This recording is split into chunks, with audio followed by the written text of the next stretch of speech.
Aleluia. Você está com expectativa? Glória a Deus. Como vocês sabem, queridos, aos domingos pela manhã, né? Especialmente nesses últimos 2 meses, nós temos nossos cultos e, ao mesmo tempo, também nossas ministrações têm sido os temas das nossas aulas do discipulado. Amém? Então, nós estamos bem pertinho de concluir essa fase para algumas pessoas, e algumas pessoas automaticamente já estão cursando algumas matérias no quesito do discipulado. E o discipulado nada mais é, querido, do que a forma teórica de você ser um discípulo do Senhor Jesus nessa igreja. No discipulado nós aprendemos o que essa igreja crê como doutrina, e é a forma de você entender, rapaz, eu creio também assim, eu entendo assim, eu quero servir a Deus, eu quero ser o discípulo do Senhor nessa igreja, né? No discipulado você vai entender a visão geral, a doutrina daquilo que nós cremos como igreja Verbo da Vida, amém? E sabe, queridos, o discipulado, quando eu digo que é a parte teórica, é porque um discípulo, ele não se faz em uma sala de aula, nem sentado ouvindo. Um discípulo, ele se faz no caminho, caminhando, executando aquilo que ele ouviu. Você está aqui? Jesus chamava os discípulos, Jesus ensinava, e depois eles praticavam aquilo que ele ouviu. Entendeu? E não existe um chamado de Jesus para esquentar banco. Não existe. Nessa igreja não existe esse ministério de... Eu sou do ministério de assistir culto. Não existe. Mas pastor, mas não tem que assistir o culto? A gente assiste o culto para a gente exercer o ministério. A igreja é como um quartel. Eu venho para o culto, dar ao Senhor o meu louvor, o meu culto ao Senhor, mas eu recebo do Senhor sempre palavra e ferramenta para amanhã eu sair nesse mundo mal, declarando que o Senhor é bom. Amém?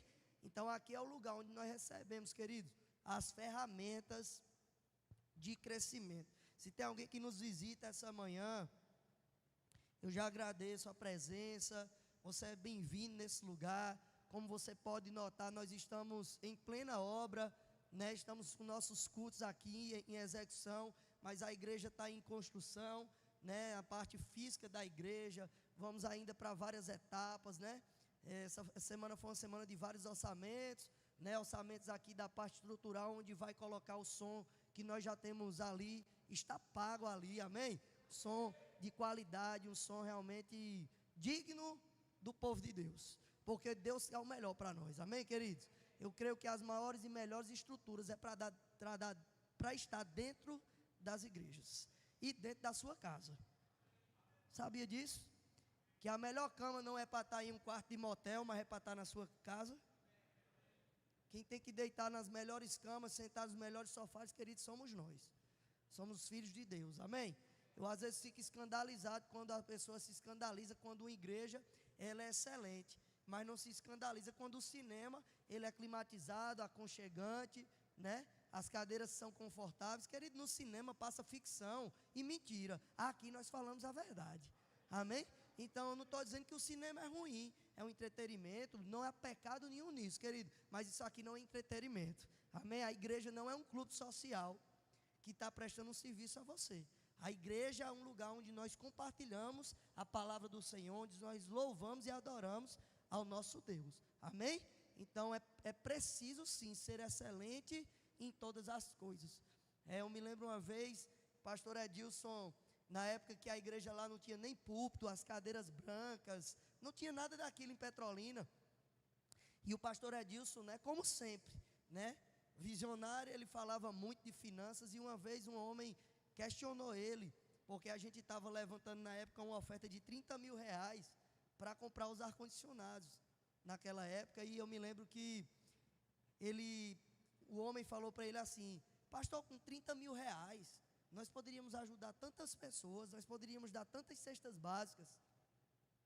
Aí o pastor Edilson falou assim para ele: olha, nós podemos fazer os dois.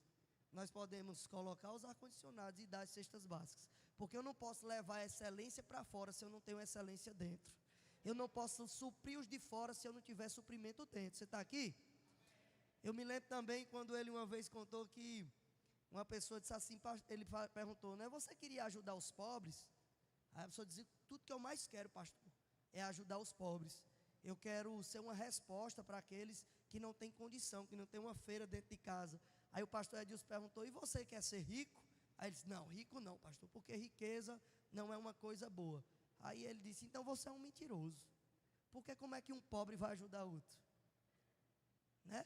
Para que você possa ajudar alguém, você precisa estar suprido naquela área. Você está aqui? E graças a Deus, queridos, porque pessoas existem nesse lugar que são supridas por Deus, nós estamos conseguindo suprir pessoas, né? Só essa semana, nos poucos horários que a gente abriu as portas dessa igreja aqui, nós podemos, eu pude levar pessoas para almoçar em restaurante, nós podemos ter assistência de cesta básica aqui, né? Podemos providenciar remédio, a gente providenciou. Falei podemos é porque a gente fez, amém? Então assim, são cada caso, irmãos. Teve um irmão que recebeu o fogão, recebeu o gás, recebeu uma cesta básica, foi levado na casa dele, foi instalado, e ele há muito tempo não fritava, não fazia uma comida em casa, né? Há poucos dias atrás ele estava dormindo na rodoviária, veio de outra cidade, tem uma história bem complicada, sabe, querido? Mas independente da história, às vezes você fica pensando, como é que uma pessoa chegou numa situação dessa? Irmão, eu não sei como uma pessoa chega em situação nenhuma, mas eu sei como o Senhor tira. Eu sei como o Senhor muda as histórias, amém? E Ele muda através de uma igreja, Ele muda através de pessoas que se diz assim, eis-nos aqui, Senhor, nos envia, nos usa para ser canal de Deus, para ser o teu canal nessa terra. E eu acho que é esse o papel da igreja, amém, querido? Então, hoje nós temos uma matéria, né? E é o tema da ministração, que traz o título Comunhão com Deus e com a igreja. Estudando essa matéria, eu fui bastante, inclusive essas canções aqui tinha muitos anos que eu não cantava essas canções, né? Recebi um novo coração do Pai, digno és de glória, né? E ao estudar essa matéria, eu me lembrei muito da minha história em Deus, né? Meu pai foi pastor, a gente viajou por muitos estados, por muitas cidades, ele era um missionário que iniciava obras. E era um tempo, irmãos, que não tinha internet, que não tinha celular, que não tinha as informações que nós temos hoje. Era um tempo que igreja era sinônimo de pessoas humildes, no sentido mesmo financeiro. Você está aqui? Você não via falar em uma igreja, era muito raro. Em uma igreja você ter um juiz, um advogado, um médico sentado nas igrejas, servindo, não. As pessoas dentro das igrejas eram sempre bem humildes financeiramente falando, de baixa capacidade aquisitiva, de baixo ensino acadêmico. Você está aqui? E esse era o contexto naquela época, até porque mesmo existia uma doutrina do diabo acerca disso. Uma doutrina que dizia que era mais fácil um rico, né, um camelo passar por uma agulha, do que um rico ser salvo. Então automaticamente os ricos já não iam para a igreja, por causa dessa doutrina, e os pobres não queriam ser ricos. Você está aqui? Não queria prosperar. Por quê? Porque tinha medo de não entrar no céu. E dizia, o dinheiro é a raiz de todo o pecado e do mal, pastor. E não era. É o amor ao dinheiro. No mesmo versículo diz que é mais fácil um camelo passar por uma agulha, que a agulha era a porta, e alguns camelos passavam. Você está aqui? Lá em Jerusalém. Deixa eu dizer uma coisa para você. Ele diz, mas para Deus nada é impossível. Porque um rico com Deus, ele entra no céu. Ele não só entra no céu, como ele leva muito mais com eles. Amém? Porque dinheiro na nossa mão é recurso, irmão, é ferramenta para o reino de Deus avançar. O diabo não quer, irmão, que você prospere. Amém? mas eu sei que o nosso Deus é o dono do ouro e da prata. Mas deixa eu contextualizar ainda melhor. E nessa época, irmão, que não tinha tanta informação, não tinha tanto recurso, onde não existia climatização, não existia ambientes climatizados em igreja, as cadeiras não eram acolchoadas. Irmãos, eu vou dizer uma coisa para você. O povo não ficava dentro de casa, socado a cara em uma televisão, em um celular. O povo vivia em comunhão. O povo era mais unido. O povo era mais próspero, no sentido de proximidade. O povo era mais, sabe, irmãos, fofoca, contenda, sabe, divisão, espíritos malignos trabalhando na igreja e nas famílias, sempre existiu. Se você for ler a Bíblia, você vai ver, na Bíblia, muitos desses contextos, mesmo no livro de Atos, você está aqui? E você vai ver os apóstolos escrevendo sobre isso. Não é à toa que eles escrevem, suportai-vos uns aos outros. Por quê? Porque tinha gente que era insuportável, né? Dentro da igreja. Tem gente, meu irmão, que nós temos que fazer um esforço. Tem gente que dá liga, tem gente que não dá. E às vezes não é nem porque a pessoa é ruim, é porque não deu liga comigo. Que às vezes eu mesmo sou chato. Você está aqui? E Deus está me tratando também. Agora, independente se eu dei liga com alguém ou não, nós somos um corpo. Quem aqui tem alguma partezinha do corpo que não acha bonito? Nem que seja o dedo mindinho. Tem um dedo mindinho que é terrível. Só serve para bater na esquina e doer, não é não? Né? Tem um dedo mindinho que o bicho já vai para trás assim, ó. Ele já é assim, ó. Aí eu te pergunto uma coisa, você arranca ele? Quando você vai num pé de cure lá, né? E manda você fazer, você diz assim, ó, não faz do dedo mindinho. Que eu não gosto dele. Você faz isso? Sabe por que você não faz? Porque pode doer, pode te machucar, mas faz parte do corpo. Você está aqui? E quando a Bíblia diz que nós somos corpos de Cristo, ele está falando justamente isso. Nem todo tempo, toda parte do corpo vai estar ajustadinha. Né, seu Aécio? Quando estava ajustadinha, seu Aécio era artilheiro, meu irmão. Jogador de futebol. Quem aqui sabe que seu Aécio era jogador profissional de futebol? Seu Aécio está no Museu de Juazeiro, gente.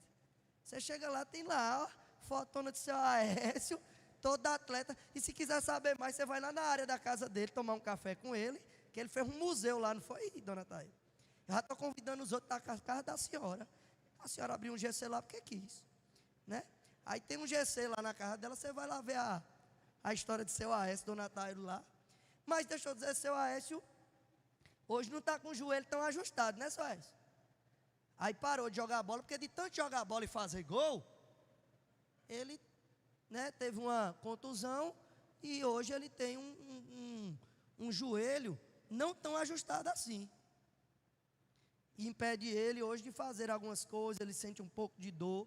Mas nunca seu Aécio chegou para mim e disse assim, pastor, vim aqui dizer para o senhor que eu vou arrancar a minha perna. Sabe por quê, irmão? Porque faz parte do corpo. E o que ele quer é ajustar, ele quer corrigir, ele quer que melhore, ele quer que pare de doer, porque faz parte do corpo. Você está aqui? Quando nós falamos de comunhão com Deus e a igreja, quando nós falamos de igreja, irmão, nós não estamos dizendo que igreja é um lugar perfeito de pessoas perfeitas. Igreja é um lugar de pessoas, irmãos, deficientes, pessoas com defeitos, pessoas com debilitações, com dificuldades, mas um ajuda o outro a se consertar, irmão. Você está aqui? Mas deixa eu dizer uma coisa para você, isso é impossível de fazer se você primeiro não tiver comunhão com Deus. Pessoas que não amam a Deus não amam ninguém, irmão. Pessoas que não têm a Deus no coração. Olha, é tanto que a Bíblia diz, aquele que diz que ama a Deus, mas não ama o seu irmão, é mentiroso. Porque automaticamente, quando se ama a Deus, se ama o próximo. É uma consequência do amor de Deus. O amor ágape. O amor que não leva em conta os defeitos das pessoas, um amor, irmãos, que não leva, porque é um amor de Deus, um amor que não considera o mal sofrido.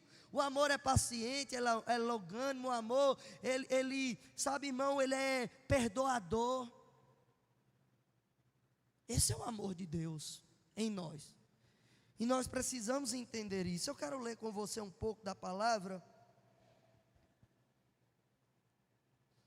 E quero começar a falar um pouco sobre o amor de Deus. João, no capítulo de número 15. João, capítulo número 15. Eu declaro que você vai sair dessa manhã aqui pronto para amar o próximo. Para ter comunhão com Deus, comunhão com os teus irmãos. Eu sei que tem pessoas até que têm dificuldade de se abrir para contar para essa comunhão. Às vezes já sofreu, às vezes já foi enganado, já foi entristecido, já foi decepcionado. Sabe, querido, mas o amor de Deus não nos decepciona. A Bíblia diz que o amor tudo suporta, tudo crê.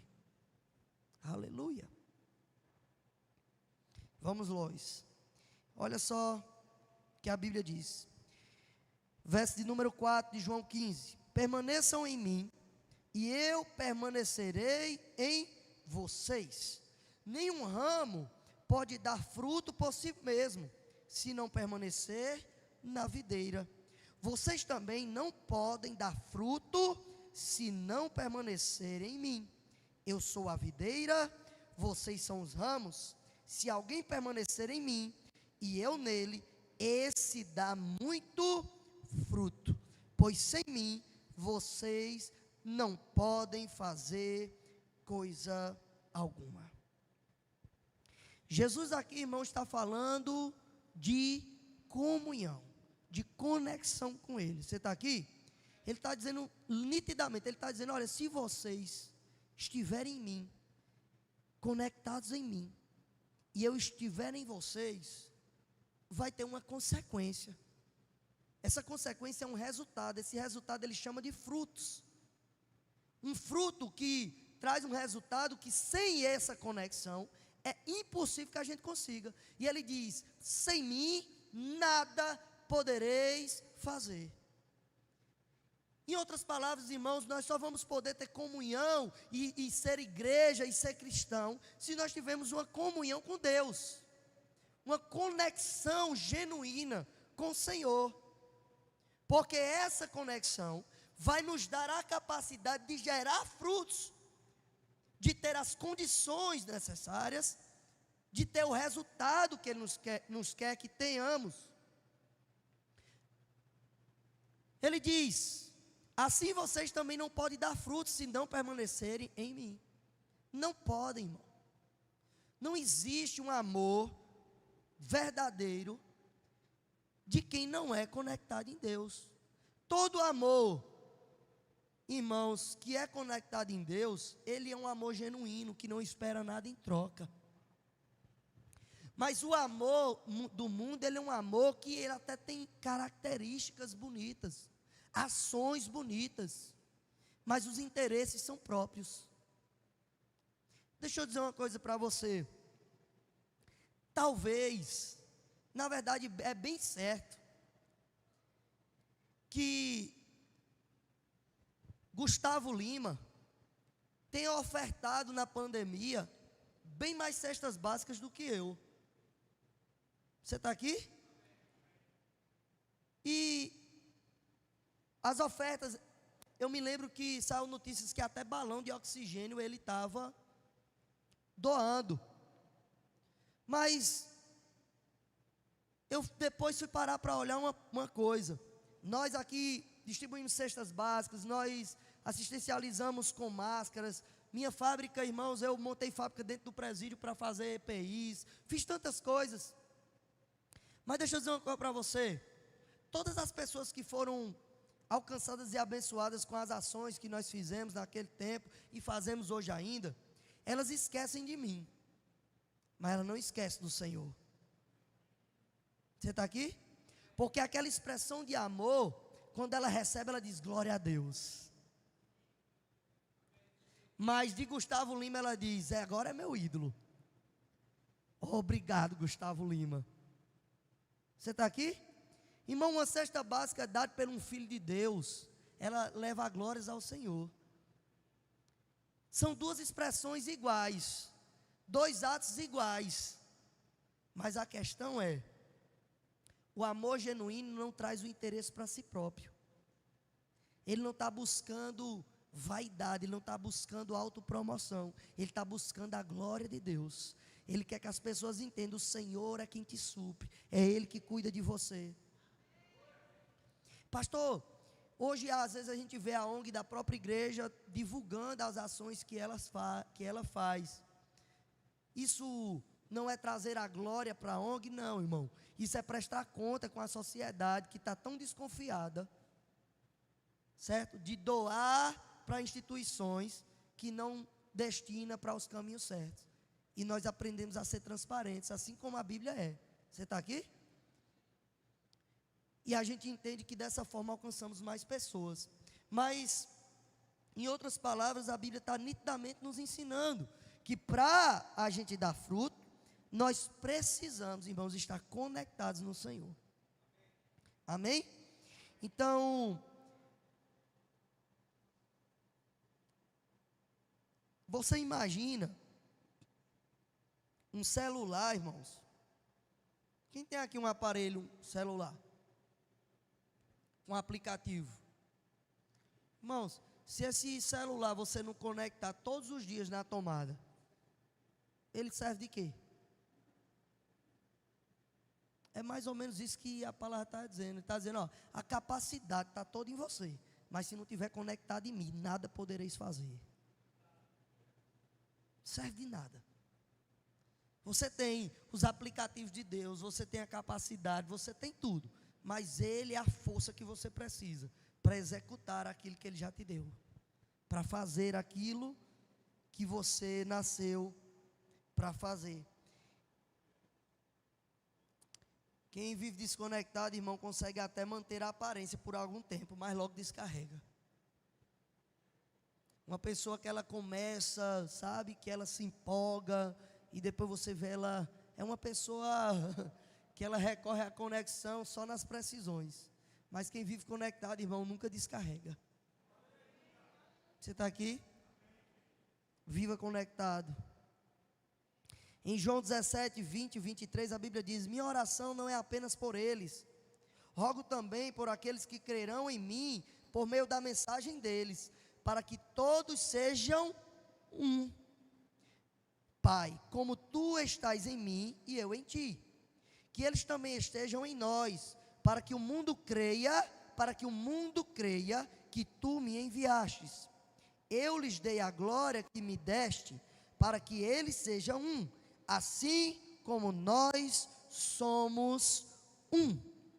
Eu neles e tu em mim, que eles sejam levados à plena unidade.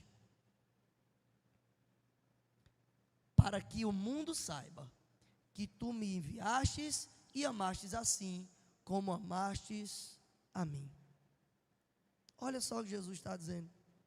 Ele está dizendo, tudo que eu tenho feito, Senhor, e eu oro para isso, para que essa mensagem seja uma mensagem de união, porque tudo que eu faço, olha o que Jesus está dizendo, tudo que eu faço, Senhor, falando com Deus, eu faço porque o Senhor está ligado em mim, e eu contigo sou um. E eles conseguem fazer alguma coisa porque eu com eles sou um. E eles juntos vão fazer alguma coisa porque uns com os outros são um. Irmão, o propósito de Deus é sempre que sejamos um só corpo. Como ontem estivemos lá com mais de, acho que umas 30 pessoas ou um pouco mais, não sei a contagem, já aí deve ter. Quantas pessoas tinha? 50? Então a gente tinha 50 pessoas no evangelismo ontem na orla, irmão. Todos com o mesmo objetivo. Ninguém parou ninguém lá na rua para dizer assim: oi, tudo bem, eu vim dizer o quanto eu sou bom. Oi, tudo bem, eu vim dizer a você o quanto a igreja Verbo da Vida é perfeita. Ninguém parou ninguém com esse objetivo. A gente parou as pessoas para dizer: Jesus te ama. A gente quer orar por você. Sabe, querido, e as pessoas tão receptivas pela palavra. Irmãos, as pessoas estão enfadadas de religião. Irmão, religião tem em toda esquina, igreja tem em todo lugar. As pessoas estão precisando de unidade, as pessoas estão precisando de acolhimento, de comunhão. Você está aqui? Irmãos, lugar tem muito, mas lá tem pouco. Casa não é estrutura, irmão. Casa é convivência, casa é comunhão. Casa é cumplicidade. Lá não é um lugar perfeito, lá é um lugar onde as imperfeições são deixadas de lado. Lá é um lugar onde a gente consegue vencer essas coisas, onde a gente consegue procurar soluções. Você está aqui? Uma igreja unida, irmão, não é um lugar onde as pessoas ficam reclamando. É um lugar onde a gente encontra solução. Sabe, irmão, os ares que estão nessas paredes, que não estão funcionando ainda pleno, só tem 3 que está, não sei nem se está ligado, tá? Hein, Jair? Está ligado os 3 aí? Por que não? Se não tiver, liga aí, por favor. Está ligado? Tá? Pronto, mas não dá em nada, tá vendo? E eu estou com calor aqui, ó, estou suando. Eu posso reclamar, ou eu posso me unir com alguém para dar um jeito. Você está aqui? Irmão, é muito ruim você estar num ambiente que as pessoas só reclamam. Está sujo. Né? Às vezes eu chego lá em casa, os meninos passou o dia em casa sozinhos, né? Alguma coisa aconteceu, a gente precisou sair, chega lá, a louça suja. Aí eu chego em casa com sede retada para beber uma água. Dá uma indignação porque não tem um copo limpo. Mas o que é que eu tenho que fazer? Lavar. Você está aqui? Porque é minha casa e quem sujou foi meus filhos. Então se eu quero beber água, em vez de eu reclamar, eu lavo. Não adianta reclamar. Mas está errado porque está sujo. Aí eu ensino. Eu ensino que eles têm que lavar. E lá a gente tem uma rotina, eles lavam os pratos. Eles limpam a casa. Você está aqui? Por quê? Porque eles são filhos. Eles são parte daquela casa. Eles fazem aquele lar. Você está aqui? Então, comunhão, irmão, ela se dá quando a gente para de reclamar e a gente passa a ser solução. E a gente diz, pastor, eu estou vendo que está tendo uma dificuldade. Esses dias eu recebi uma ligação, uma mensagem. Ô pastor, a salinha das crianças. Hoje mesmo aqui no corredor, uma irmã me parou novamente. Estou vendo que está começando a ter um reboliço aqui, por causa do DI. Porque o som daqui vaza para lá, o de lá vaza para cá. Tem uns ar já que estão sendo instalados, mas não tem forro. E o povo, pastor, pastor, pastor. Mas sabe que ninguém parou para me reclamar. No sentido assim de dizer, olha pastor, não dá certo não sem forro.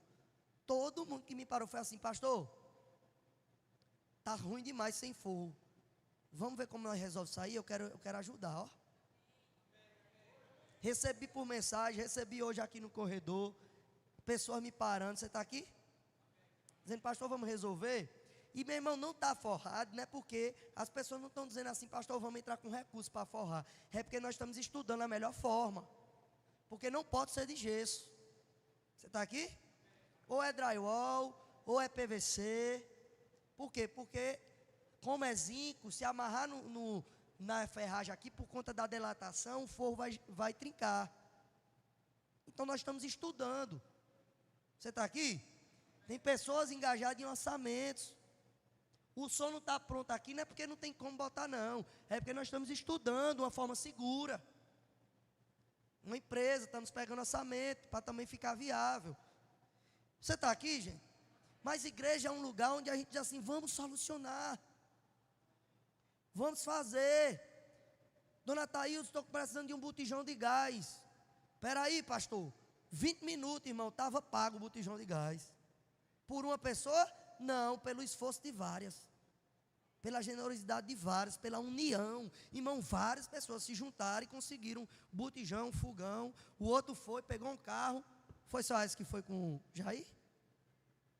Seu Aécio lá, irmão, ó. Com a perna doendo. Mas não deu desculpa. Sabe o que, irmão? Quem quer dá um jeito, quem não quer dá uma desculpa. Quem é bom de desculpa não é bom de mais nada. E a gente precisa sempre se moldar nisso, sempre melhorar nisso, para que a gente cresça em unidade, para a gente cresça em amor. O que é que eu estou fazendo? Eu estou fazendo minha parte? Ou eu sou a pessoa que lava os pratos, ou sou a pessoa que sempre quer os pratos limpos? Aleluia. Amém? Você está sendo abençoado? Sabe, irmão, é tão bom. Eu acho tão bom esse período que a gente está passando de construção, de calor, da igreja precisando ser preparada, tantas coisas para resolver, porque em breve você vai olhar e dizer assim: eu faço parte disso. Eu não sou aqui um consumidor, eu sou alguém que for resposta para isso. Muitas pessoas, irmãos, vão vir nessa igreja e elas vão ser alcançadas pela excelência, pelo amor, pelo aconchego do ambiente também. Você está aqui? Por chegar em um lugar e ter uma sala para receber os filhos bem preparada, e ter um ambiente, uns diáconos que levam eles na cadeira, que ajusta, está tudo confortável, nada atrapalha ele adorar o Senhor.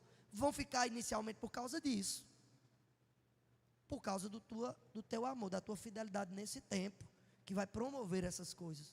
Você está aqui? Mas hoje, estamos dando esses passos de união, de unidade. E eu sei que quando novas pessoas chegarem, irmão, eles vão dar os próximos passos para outras coisas, para mais obras, para mais avanço, para mais evangelismo, para mais generosidade. Sabe, irmão, tem tanta coisa que já tem gente se unindo comigo assim: pastor, vamos fazer isso, vamos evangelizar, vamos pegar o pessoal aí que está no crack, vamos fazer um culto. Irmão, eu já estou estudando a possibilidade da gente fazer o culto, um culto que eu vi um pastor fazer, porque boas ideias têm que ser replicadas. E eu vi o culto da meia-noite, irmão, que o cara sai pegando o povo do crack, pegando o povo das drogas, pegando travesti, pegando as prostitutas das esquinas. Eles saem, irmão, acho que eles têm que ter uns 5 mil reais para fazer aquilo, porque ele chega: quanto é tua noite aí? Ele é 100 reais, toma, bora para a igreja. Daqui a pouco enche a igreja, irmão. E sabe, eu não vi ele fazendo isso, mas eu penso assim: a gente chega, pega mais cedo, coloca lá fora umas mesas, umas 7 horas da noite, 8 horas, já vai trazendo esses, dá um jantar, termina de jantar, dá banho, sabe, irmão, vai ter banheiros aqui com chuveiro, termina o banho, bota para dentro e a gente faz um culto aqui. Faz a palavra, sabe, com eles com roupa limpa, tomados banhos, jantados. Isso só é possível, irmão, com união. Às vezes a gente está num tempo desse, a gente quer tudo isso, quer, mas eu não consigo sozinho, irmão. O irmão que veio dizendo: pastor, eu quero fazer isso, ele não pode sozinho, irmão, mas junto a gente pode. Junto a gente pode fazer algo diferente. Se sozinho pudesse, por que Jesus chamou os 12? Porque ele vira para nós assim: ó, eu fiz muitas coisas, mas vocês farão coisas ainda maiores. Muito maiores do que essa. Aleluia. E sabe, isso é a expectativa do meu coração. A expectativa do nosso coração, de muitas pessoas que têm orado aqui, é que a gente venha ser resposta nessa igreja. Você está aqui? Então, irmãos, comunhão não é Deus perto de mim, é Deus em mim, governando quem eu sou. Ter comunhão com Deus é isso.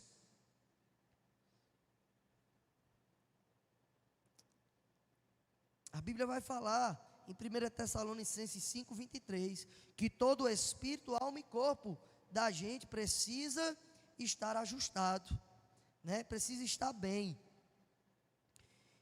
Espírito, alma e corpo. Eu tenho muita coisa a falar aqui, mas eu queria trazer para você um pouco de uma revelação que me tocou esses dias. Eu nunca tinha prestado atenção nessa parte da história.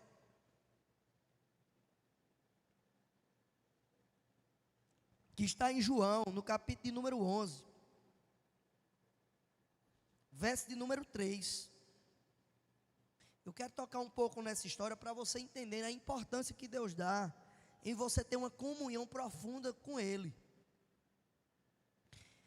Em João 11:3, a Bíblia diz assim, ó: Então as irmãs de Lázaro mandaram dizer a Jesus: Senhor, aquele que amas está doente.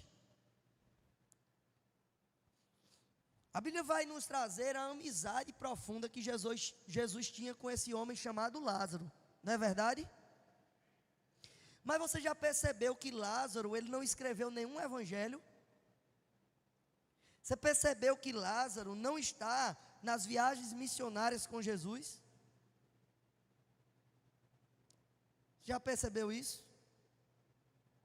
Lázaro, irmão, não é importante para Jesus, porque Lázaro faz, porque Lázaro está no ministério. Mas nós vemos que Jesus amava Lázaro. A Bíblia fala que Lázaro morava na região de Betânia. Não é assim? Lázaro não é apresentado na Bíblia, irmãos, por nenhum cargo no ministério de Jesus. Ele não era tesoureiro.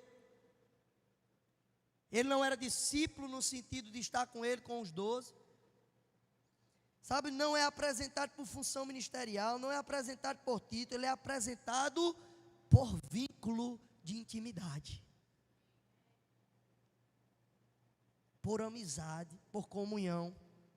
Porque o reino, irmãos, ele não se sustenta só por gente útil. Ele se sustenta por gente íntima. Jesus e a igreja não precisa só de ativista, só de pessoas que fazem. Fazer hoje é importante, nós precisamos de quem faz, irmãos. Mas quem faz sem intimidade com Deus, irmãos, é vazio.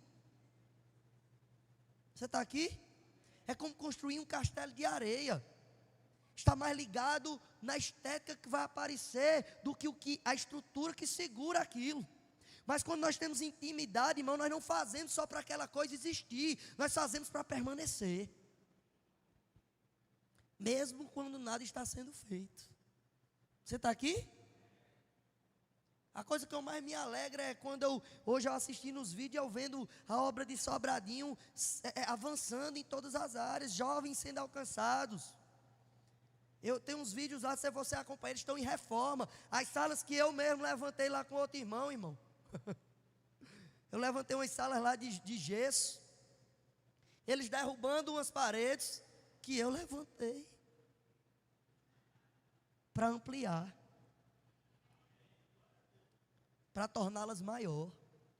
Você está aqui?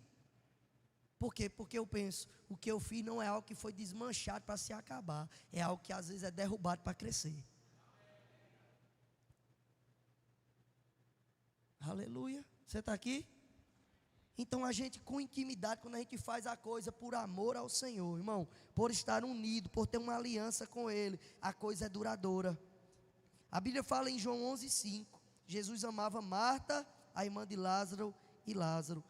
Isso revela que Deus não deseja apenas serviço, deseja relacionamento, acesso, vínculo, amizade. A Bíblia fala em João 11:35, irmão, isso é muito interessante. A Bíblia diz que Jesus não chorou quando Pedro pregou. Sabe, quando os discípulos foram enviados de 2 em 2, e eles voltaram, disseram: Senhor, em teu nome nós evangelizamos, em teu nome a gente curou enfermos, não é assim? Expulsamos demônios. O que é que Jesus disse para eles? Jesus chora emocionado?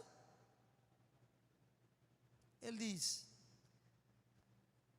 isso é bom, mas se alegre por o nome de vocês está escrito lá no livro da vida. É mais importante do que o que vocês fizeram. Jesus não chorou em nenhuma dessas ocasiões. Sabe quando ele chorou? Quando Lázaro morreu. Ele chorou quando ele chegou e viu o amigo dele em um sepulcro. Ele chorou por causa de intimidade, irmão. Ele chorou por causa de comunhão.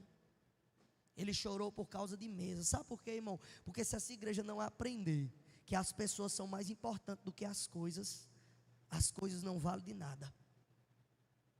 E a gente vai estar aqui fazendo cultos, fazendo coisas, fazendo paredes e permanecendo vazios. Você está aqui? É por isso que eu dou glória a Deus, porque nós estamos crescendo nisso.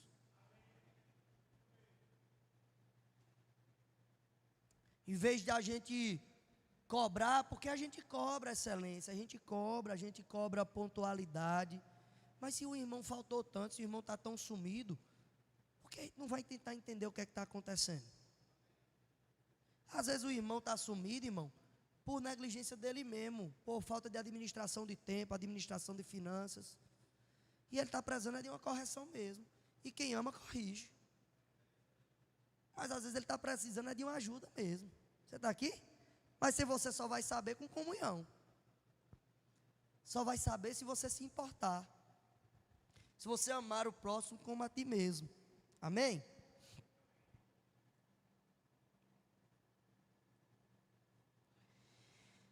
Betânia, irmão, onde Lázaro morava, não era só um endereço, era um ambiente de relacionamento. Jesus ia para lá porque ali havia abertura, afeto e acolhimento. Tem gente que quer Jesus só para visitar a sua vida, mas a sua alma está fechada, sua rotina está trancada, seu coração está congestionado. Comunhão é preparar dentro de si um lugar onde Jesus não apenas entra, mas ele permanece. Comunhão não é algo que você deve ter em um culto, irmão. Você está aqui? Comunhão é algo que você deve ter na vida. Há muito tempo atrás, e hoje eu vou lhe dizer, eu não sou uma pessoa que passa períodos de consagração. Tipo assim, eu vou pregar, então eu faço isso, eu paro para estudar, eu paro para orar de uma forma mais intensa. Mas isso não é algo que para mim é tão necessário. Por exemplo, um demônio se manifesta, eu não sou mais pego de surpresa. Vai ter um evangelismo, eu não chego no evangelismo, meu Deus, eu não orei, eu não me preparei. Sabe por quê, irmão? Porque eu não vivo minha espiritualidade em momentos de consagração. Você está aqui? Momentos mais intensos, eles são necessários. Uma vigília de oração excelente, nós vamos ter no final do mês. Você está aqui? Mas melhor do que um dia de consagração é uma vida de consagração. Melhor do que um dia de oração é uma vida de oração, irmão. Melhor do que eu vou jejuar um dia, é melhor uma vida de jejum. Como uma vida de jejum, pastor? Talvez uma coisa, irmão, um doce, um refrigerante. Você diz assim, eu nunca mais vou comer isso aqui durante a minha vida. E toda vez que se apresentar na minha frente, eu estou dizendo, eu abro mão disso aqui e sensibilizo o meu espírito ao Senhor. Isso é um jejum. Você sabia disso? E aí você consegue viver uma vida de jejum. Quem é que decidiu parar de tomar refrigerante para não engordar mais e ter melhor saúde? Levanta a mão assim. Pronto. Se você deixou de beber refrigerante para ter mais saúde, teve gente que teve medo de falar. Tu bebe, Wellington, refrigerante? Você está aqui? Então a gente deixa de fazer coisas para obter o quê? Melhor capacidade do nosso corpo de saúde, não é assim? E por que eu não posso abrir mão de alguma coisa para ter mais sensibilidade e comunhão com Deus?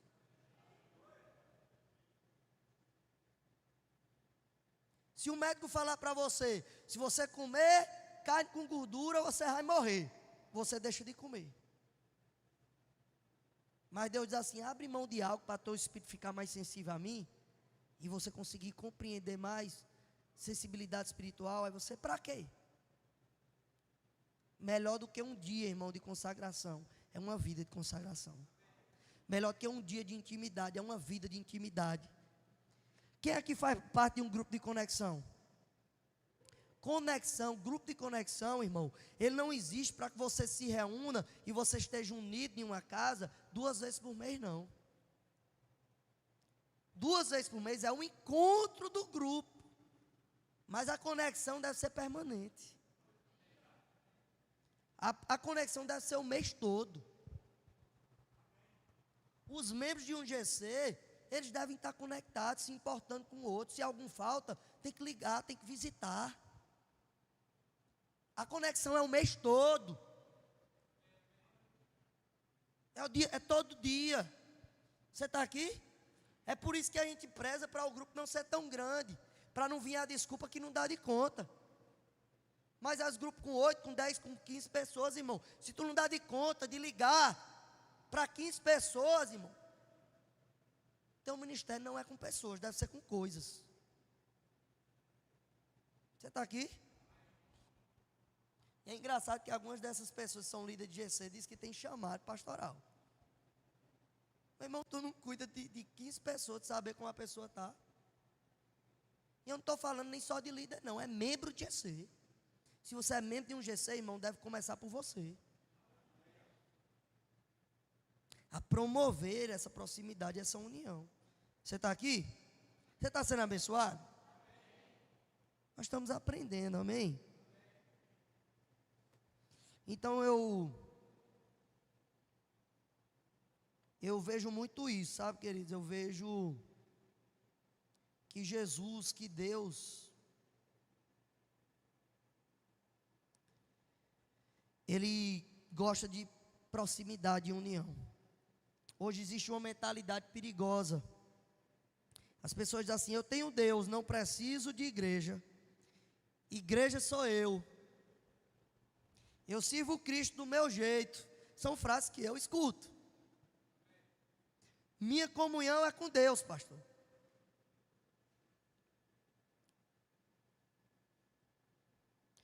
Porque a Bíblia, irmãos, ela nunca apresenta a igreja como um indivíduo isolado.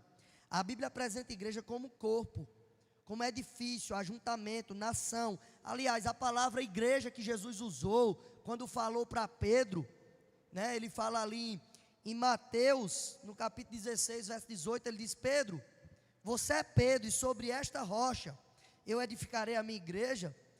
Ele diz: olha, Pedro, sobre essa rocha, o entendimento, esse fundamento que eu sou Cristo, o Filho do Deus vivo, eu construirei a minha eclésia. Eclésia é uma palavra, irmão, grega, usada para definir ajuntamento de pessoas. Você está aqui?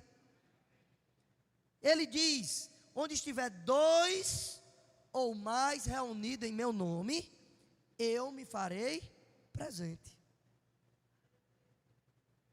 Esse presente, ele está falando de manifestação clara.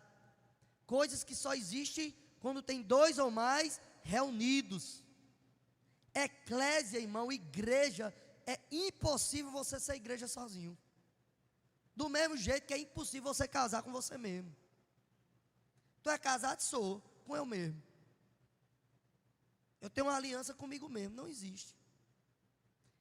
Você precisa ter pessoas, você precisa se unir em um relacionamento.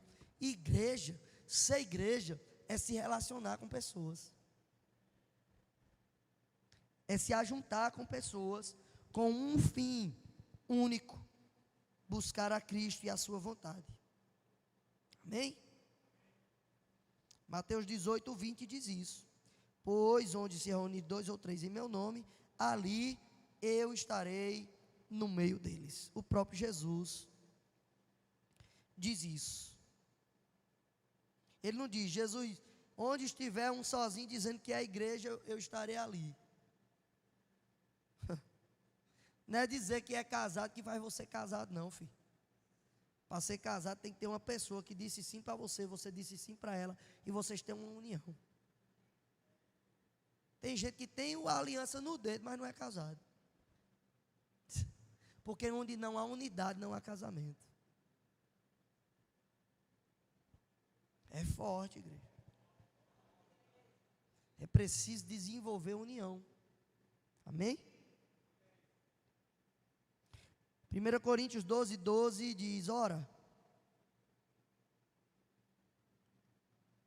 Como o corpo é somente um, mas tem muitos membros, todos os membros do corpo, embora sejam muitos, são um só corpo, assim também é Cristo. Embora somos muitos, Deus não nos vê como muitos, Deus nos vê como um só.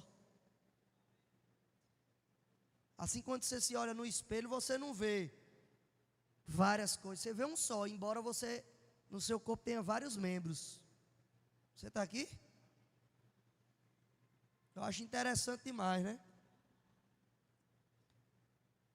Que as partes grandes do corpo, e a Bíblia fala sobre isso, ela se junta para enfeitar as que são menores.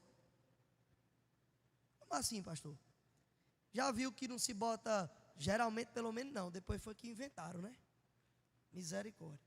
Mas que o povo não bota brinco. Quem já viu, né? Cadê Edson? Está fazendo dieta, mas olha o tamanho da barriga dele. Né? Já pensou Edson pegar ali e botar uns adornos na barriga?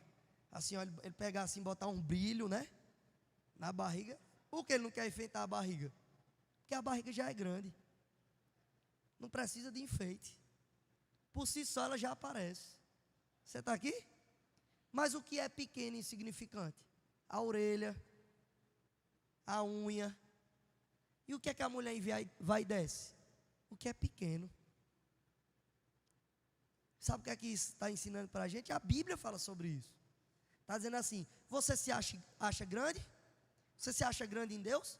Então o seu papel é adornar o que é pequeno. Seu papel é trazer destaque para quem é insignificante. É dar relevância para quem acha que é irrelevante.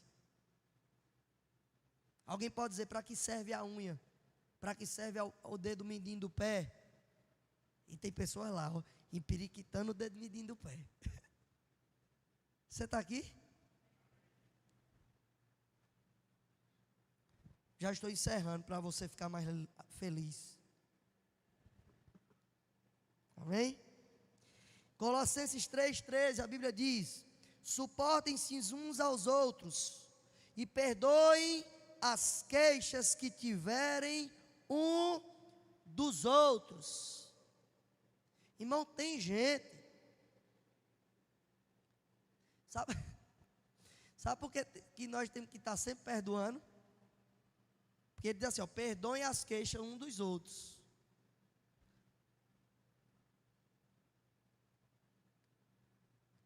Porque tem gente que só tem queixa. Meu irmão, o cabo vai para um GC, acontece 50 coisas boas. Teve uma coisa que ela não gostou. Ele sai com queixa. Tudo é bom, mas ele não consegue tirar nada de bom dali. Ele vai reclamar. Ele depois vai procurar pessoas para estar. Ó, se falaram de mim, ó, não sei o quê, ó, não sei quem, ó, que caluniaram, ó, que não sei o quê. Sempre tem queixa, irmão. Não se afasta de pessoas que só te procura para se queixar das coisas. A Bíblia diz que as más conversações corrompem os bons costumes. Quando alguém vir se queixar para você de outro irmão, irmã, estou aqui, vou falar para tu, estou chateado com fulano de tal. Aí tu fala assim, irmã, procura fulano de tal e vai falar isso para ele, porque a Bíblia diz que quando um irmão te fere, tu tem que procurar o irmão. Não é procurar o outro irmão que não tem nada a ver, não. Irmão, se eu não sou parte da solução e nem o motivo do problema, eu não quero saber. Você está aqui? Às vezes tem pessoas que vão me procurar, pastor, fulano de tal está chateado, é isso. Eu digo, toma atitude, pastor. Eu digo, não, quem tem que tomar atitude é a pessoa que está chateada. Você, vai você resolver. Se você não resolver depois de 3 tentativas, aí você me procura. Você está aqui? Mas perdoar, irmão, é 70 vezes 7. Não quero, então você não é crente. Não tem o amor de Jesus em você, não. Precisa desenvolvê-lo. Amém? Maturidade, irmão, não é encontrar uma comunidade sem falhas. É saber amar gente imperfeita, sem romper por vaidade. Amém? Então, cuidado com essas pessoas que... para não ficar nas minhas palavras, eu vou ler ainda. Efésios 4, 29. Está quase acabando meu tempo, mas ainda eu tenho tempo. Não saia da boca de vocês nenhuma palavra torpe, mas apenas o que é útil para edificar os outros, conforme a necessidade, para que transmita a graça aos que ouvem. Então, irmão, se o que tu tem para dizer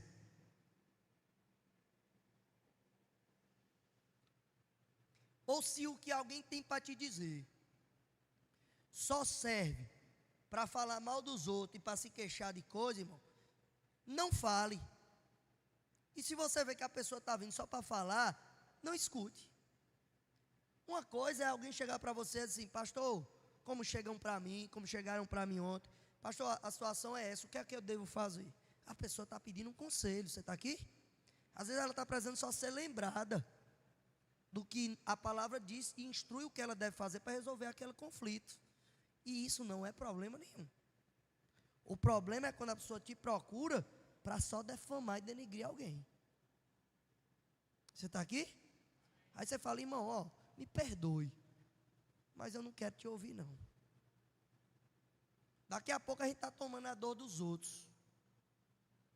Sabe, querido? E a gente começa a se chatear com alguém que não tem nada a ver, a gente tem nada a ver com o problema, sem nem escutar o lado da pessoa.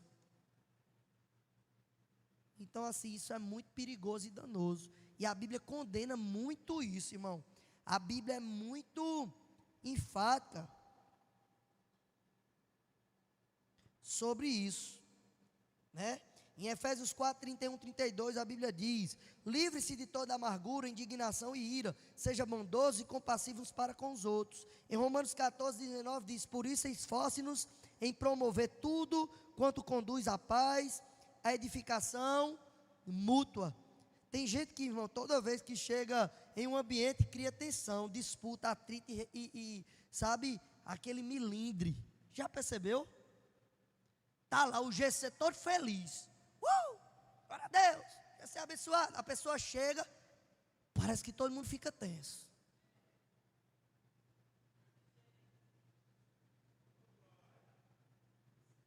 Não, porque agora, para pregar, eu vou ter que ter... Irmão, tem gente aqui que, às vezes eu estou aqui pregando, fica me olhando assim, ó. Quero ver se esse pastor vai soltar indireta para mim. Irmão, você receba como você quiser, eu vou pregar o que a palavra diz. Você ficar com raiva de mim é problema seu. Você está aqui? Ah, estou no GC, fulano chegou. Se eu falar aqui o tema da pregação, o tema do coisa vai bater mesmo em cima de fulano, misericórdia, vai dizer que eu estou soltando indireta. Irmão, fale. Não é o tema?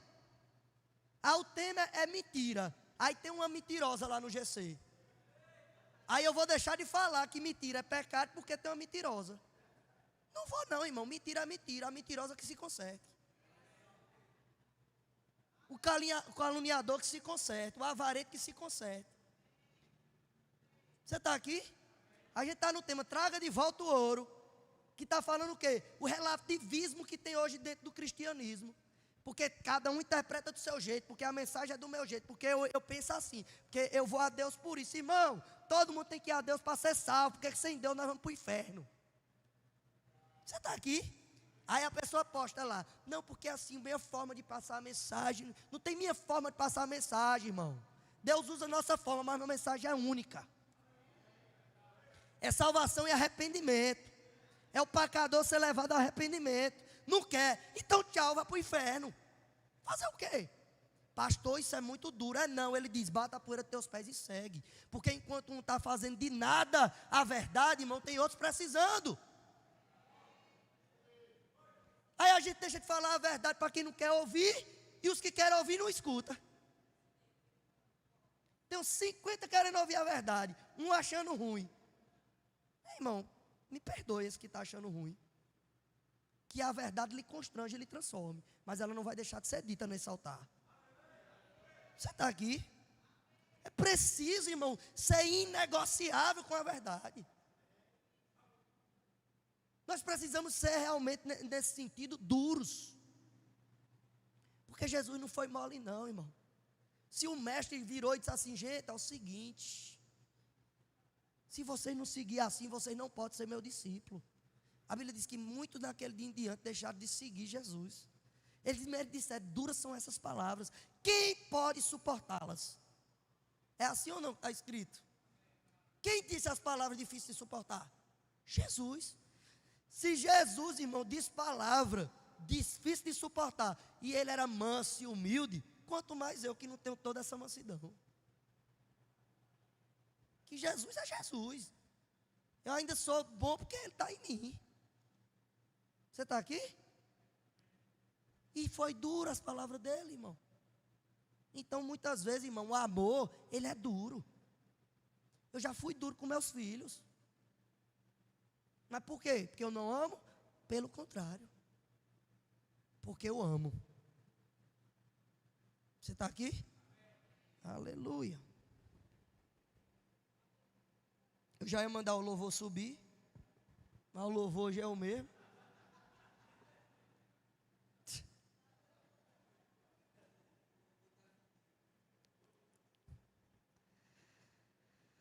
Aleluia. Sabe, eu quero falar isso aqui para você, irmãos. Eu quero falar isso aqui para você. Eu não posso deixar você sair daqui sem ouvir essa parte aqui, não. Filipenses 2, 3 ao 4. 3 e 4, vê só. Eu não posso. Isso aqui é muito forte.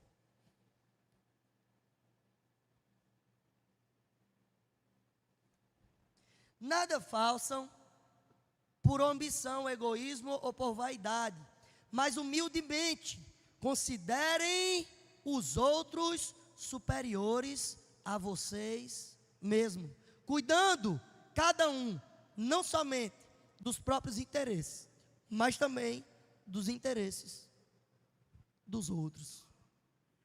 Volta aí, o verso 3. Nada faça por ambição e egoísmo, por vaidade, mas humildemente considere-nos os outros superiores a vocês mesmos. Irmão, deixa eu dizer uma coisa para você. Jesus, ele é muito enfático nisso. Ele diz, você quer ser o maior, precisa ser o menor. Uma coisa que mais me indigna em pessoas é a vaidade no sentido da pessoa se achar. Irmão, deixa eu dizer para você uma coisa aqui. E no dia que isso não for, irmão, chama o pastor e diga, pastor, o senhor lembra que o senhor pregou sobre isso? Irmão, se entrar por essa porta aqui e disser assim, eu sou membro dessa igreja, ovelha do pastor Wallace. Deixa eu dizer uma coisa para você, irmão.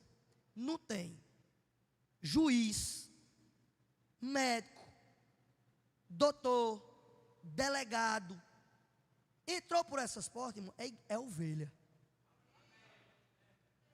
Não, porque eu não vou me submeter a isso não, porque eu sou um delegado. Vá para o trânsito, receber os irmãos lá fora. Mas eu sou um delegado. Oxe, Jesus lavou os pés do discípulo. Não importa quem tu é não, irmão. Tua formação acadêmica não. Tu pode ser um juiz e estar aqui servindo no diaconato e Edson e Edna. Edson é empresário, certo? Trabalha no posto. Talvez, vamos dizer que Edson é um frentista. Meu Deus, eu sou um juiz liderado por um frentista. Não, irmão. Você pode ter, egoísmo. Considere os outros superiores a vocês. Aqui, irmão, aqui não tem isso. Aqui a sua formação acadêmica não torna você superior a ninguém, não. Considere os outros superior a você. Você está aqui? Eu fico invocado com pessoas. Não, assim, que eu já sou líder. A gente faz treinamento aqui, irmão, com líder. Faz treinamento com pessoas de ministério. A pessoa assim, eu já estou em outro patamar, eu não preciso disso não. Oh, meu Deus. A Bíblia diz que a soberba precede a queda. Você olha essa pessoa e diz assim, meu Deus, livra para não cair de testa, Senhor. Para quando cair não morrer. Porque é tanto, sabe, irmão? Sabe por que a soberba precede a queda, irmão? Porque quem é soberbo não olha para frente, para os outros, olha para si mesmo. E quem olha para si mesmo tropeça. Você está aqui? Fique de pé.